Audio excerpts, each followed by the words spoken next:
మారుతి గారు మారుతి గారు. మారుతి గారు కుమార్ కుమార్ కుమార్ అయిపోయింది అడగండి అడగండి మాట్లాడు కుమార్. మారుతి గారు అంటే బ్రాండ్స్ని ప్రమోట్ చేస్తున్నారు. అంటే మీరు ఇండస్ట్రీలోకి వచ్చినప్పుడు కూడా కొత్త వాళ్ళతో ఎక్కువగా పనిచేసి వాళ్ళ దగ్గర నుంచి సక్సెస్ అందించడం అనేది ఒక స్టార్ట్ అయింది మీ జర్నీలో. ఇప్పుడు మ్యూజిక్ బ్యాండ్స్లోకి ఎంటర్ అయ్యారు. మ్యూజిక్ బ్యాండ్స్ని మీరు ఎలా ఎంజాయ్ చేస్తారు? అంటే మీరు వీకెండ్స్ వెళ్తుంటారా? ఎలా వీళ్ళకి మీకు కనెక్షన్ ఎలా ఎస్టాబ్లిష్? మిడ్ నైట్స్ ఎంజాయ్ చేస్తారు. అంటే యాక్చువల్గా మ్యూజిక్ ఎంజాయ్ చేయని మనిషి ఉండడు. బేసికల్లీ రీసెంట్గా ఎక్కడికన్నా వెళ్తున్నా చూస్తుంటే నిజంగా చాలా టాలెంటెడ్ అనిపిస్తుంది. ఎందుకంటే ఒక్కొక్క సాంగు ఆ సిచ్యువేషన్ తగ్గట్టు కంపోజ్ చేస్తూ కొత్తగా క్రియేట్ చేస్తున్నారు. అంటే మనం విన్న సౌండింగ్ విన్న సాంగే ఇక్కడ మళ్ళీ వాళ్ళు పాడేటప్పుడు చాలా కొత్తగా అనిపిస్తుంది. ఇది ఇది ఒక రకమైన క్రియేటివిటీ, అంత ఈజీ కాదు. అంటే అది ఫ్యూజన్ స్టైల్ అవ్వచ్చు, ఇంకోటి అవ్వచ్చు. వాళ్ళకున్న ఇన్స్ట్రుమెంట్స్ వాళ్ళకున్న లిమిట్లోనే ఇంత బాగా పెర్ఫామ్ చేస్తూ ఒక ఎనర్జీ తీసుకొస్తున్నారు. అంటే మనకి ఎక్కడో పాత పాటో లేకపోతే ఏదో జనరల్గా వింటూ ఉంటాం, కొన్ని పాటలు మనం వినం. అలాంటి పాట కూడా వినేలాగా చేస్తున్నారు ఈ పబ్స్లో కానీ వీటిల్లో. అందుకని చాలామంది ఏంటంటే కొంతమంది ఈ పబ్బులకి వాటికి పలానా బ్యాండ్ ఉందంటే వాళ్ళు వెళ్ళి అది ఎంజాయ్ చేయడం కోసం వెళ్తున్నారు అనమాట. అందుకని నిజంగా ఇంత మ్యూజిక్లో ఇంత గొప్పతనం ఉంది. అది ఓన్లీ పబ్స్ వరకు అది ఇక్కడితో ఆగిపోకూడదు. జనరల్ పబ్లిక్ కూడా రావాలి, జనరల్ పబ్లిక్ కూడా ఎంజాయ్ చేయాలనే దీంట్లో యాక్చువల్గా ఈ ప్రోగ్రామ్ పెట్టామన్నమాట. దాని గురించి లైక్ మనకి కాన్సర్ట్కి ప్రైస్ ఎంత అదంతా శ్రీ చెప్తారా? నాకు స్లైడ్. మారుతి గారు ఇప్పుడు ఇట్లాంటి ఈవెంట్స్ దగ్గర నుంచి డ్రగ్స్ మొదలవుతున్నాయి. అవును, జనరల్గా కూడా నేను మిమ్మల్ని అనట్లేదు, బట్ కరెక్ట్ క్వశ్చన్ ఏంటంటే ఇట్లాంటి ఈవెంట్స్ నుంచే డ్రగ్స్ మొదలవుతున్నాయి. అవి మీ ఈవెంట్ దాకా రాకుండా మీరు ఏం ప్రికాషన్స్ తీసుకుంటారు? నాకు తెలిసి అసలు నేను మ్యూజిక్ దాని మీద ఆలోచిస్తున్నాం, కానీ ఈ డ్రగ్స్ ఇవి వాటి ఇది అసలు మందుకే వెళ్ళట్లేదు ఫస్ట్, దాన్ని డ్రగ్స్ నెక్స్ట్ దానికి. బట్ మీరు నిజంగా చెప్పారు కదా, కొత్త కోణం ఓపెన్ చేశారు కాబట్టి దాని స్పెషలిస్ట్ని పెడతానండి తప్పకుండా. ఎందుకంటే ఇది పబ్లిక్ ప్రోగ్రామ్ అండి.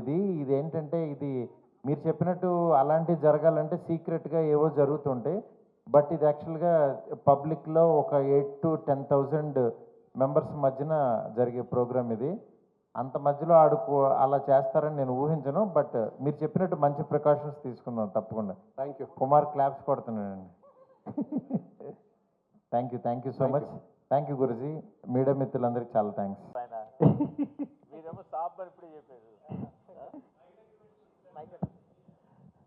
సార్ తమన్ గారికి ఇచ్చాను సార్ ముందు మాకు. ఇది జామ్ జంక్షన్ గారు తమన్ గారికి ఒకసారి ఇవ్వండి సార్ ముందు మాకు. ఇమీడియట్గా రిలీజ్ తమన్ గారిది ఉంది సార్.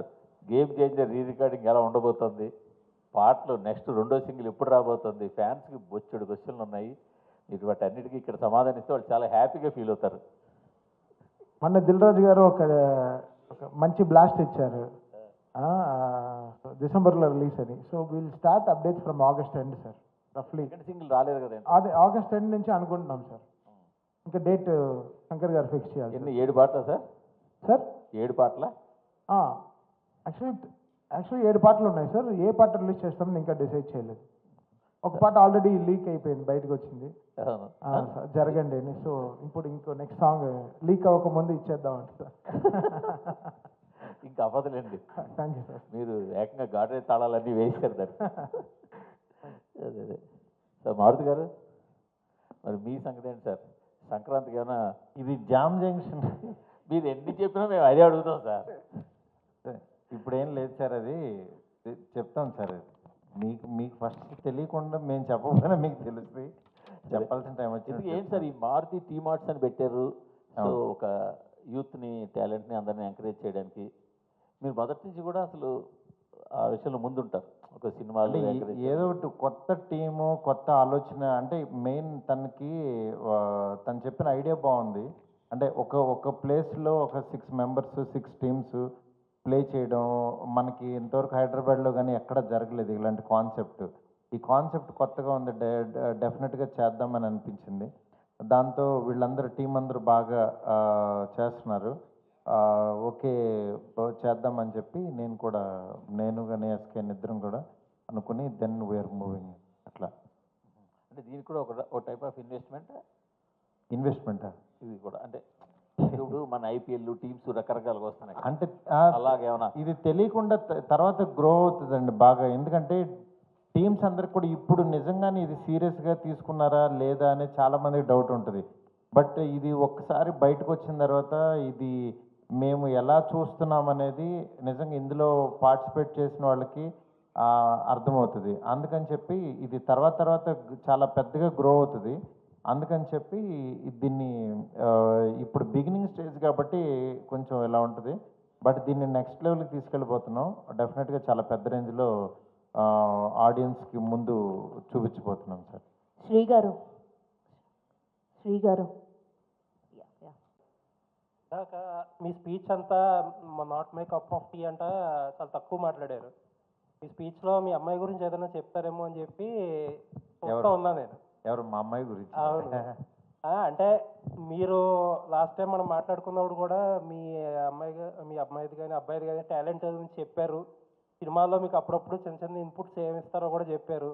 ఈవెన్ ప్రభాస్ గారిని కూడా ఇంప్రెస్ చేశారని చెప్పారు ఆవిడ అప్పుడు. బట్ ఏంటంటే చాలా తక్కువ మాట్లాడుతున్నారు. Not fair. ఏంటి చెప్పండి అసలు, ఎప్పుడు ఇంట్రడ్యూస్ చేస్తున్నారు? అలా కాదు, ఇంట్రడక్షన్ అని కాదు. ఇప్పుడు లైఫ్లో ఏమవుతుందంటే ఫాదర్తో పాటు నేనేం చేస్తున్నానో చూసుకుంటూ వెళ్ళడం. నెక్స్ట్ వాళ్ళకు కూడా ఇంట్రెస్ట్ ఉండాలి. అట్ ద సేమ్ టైం ఏంటంటే క్రియేటివ్గా ఉంటే తను అక్కడ ఆ ప్రెజెన్స్ కోరుకుంటుంది. అందుకని చెప్పి తనకి ఎవరిని నేను ఏంటంటే ఫోర్స్ చేయను, ఇంట్లో ఈ పని చేయి అది అన్ను. దానికి కొంచెం ఏంటంటే ఈ టీంతో కలవటం, ఈ ప్రోగ్రామ్ ఇదంతా బాగుంది అనిపించింది. దెన్ వీళ్ళతో మూవ్ అవుతుంది, ఓకే డన్ అన్నాను అట్లా. అంతేకాని దాని ఎయిమ్స్ అవన్నీ వేరే నెక్స్ట్ లెవెల్కి వెళ్తుంది, తీసుకెళ్తాను ఎట్లాగో. బట్ మీన్ వైల్ ఏదో ఒకటి చేయాలి కదా. అంటే ఫస్ట్ ఏంటంటే గర్ల్స్ ఇప్పుడు చాలా క్రియేటివ్గా ఉన్నారు, నెక్స్ట్ లెవెల్ ఆలోచిస్తున్నారు. అలా వెళ్తూ ఉంటే బాగుంటుందని నేను కూడా ఎంకరేజ్ చేస్తున్నాను. లేదు మీరు ఫోర్స్ చేస్తారో అది ఇది అని నేను అనట్లేదు కానీ బట్ ఏంటంటే ప్రభాస్ గారి సినిమాకు కూడా ఎంతో వాడేదని చెప్పి అసలు కొంచెం కూడా మాట్లాడట్లేదని నేను అడుగుతున్నాను. లేదండి, అంటే ఏ సినిమాకైనా ఆ సినిమాతో అంటే నాతో పాటు క్రియేటివ్ సైడ్ దానికి కెమెరా ఇష్టం, విఎఫ్ఎక్స్ ఇష్టం. అందుకని చెప్పి దెన్ షీఈ్ ఆల్సో వర్కింగ్ అనమాట ఇన్ దట్. అది ఇప్పుడు ప్రభాస్ గారు పెద్ద హిట్ కొట్టేశారు. ఇప్పుడు మళ్ళీ మీ మీద ఇంకా ప్రెజర్ బాధ్యత బాగా పెరిగిపోయింది. ఏంటి నెక్స్ట్ వచ్చే సినిమా మీదేనా? ఎప్పుడు స్టార్ట్ చేయబోతున్నారు? జామ్ జంక్షన్ అదే మీరు అంటే నెక్స్ట్ ప్రెస్ మీట్కి వస్తారా, బిజీ అయిపోతారా అని తెలుసుకోవడానికి ఈ క్వశ్చన్ అడుగుతున్నాం అన్నమాట. నెక్స్ట్ ప్రెస్ మీట్ ఈ జామ్ జంక్షన్ నెక్స్ట్ ప్రెస్ మీట్కి వస్తారో లేదో తెలియడానికని ఈ షూటింగ్ గురించి అడుగు. లేదండి, అంటే నేను ఇప్పుడు నెక్స్ట్ మంత్ నుంచి షూట్ ఉంది, షూట్కి వెళ్తున్నాము. ఓకే. నాకు ప్రెషర్ అనే ఫీల్ అయితే ఫస్ట్ అసలు ఈ ఫంక్షన్కి రాను, ప్రెషర్లో దుప్పటి కప్పుకుని పడుకుని ఉంటాను. But I'm very happy. ఎందుకంటే ఆయన అంత పెద్ద హిట్ ఇవ్వడం అనేది నిజంగా ఇండస్ట్రీ అంతటికి ఒక్కసారి అంటే ఒక స్తబ్దతగా ఉన్న థియేటర్లు మూసేస్తున్నారని ఈ మధ్య అలాంటివి చాలా విన్నాం.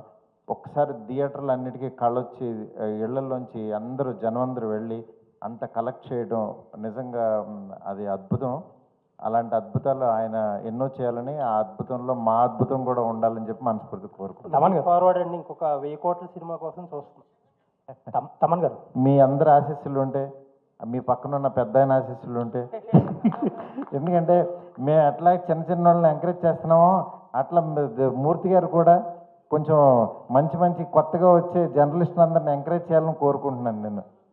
అదే అందుకనే మీరు మన రాజేష్ని పక్కన పెట్టుకుంటే మీరు కూడా ఎంకరేజ్ చేయండి గురూజీ.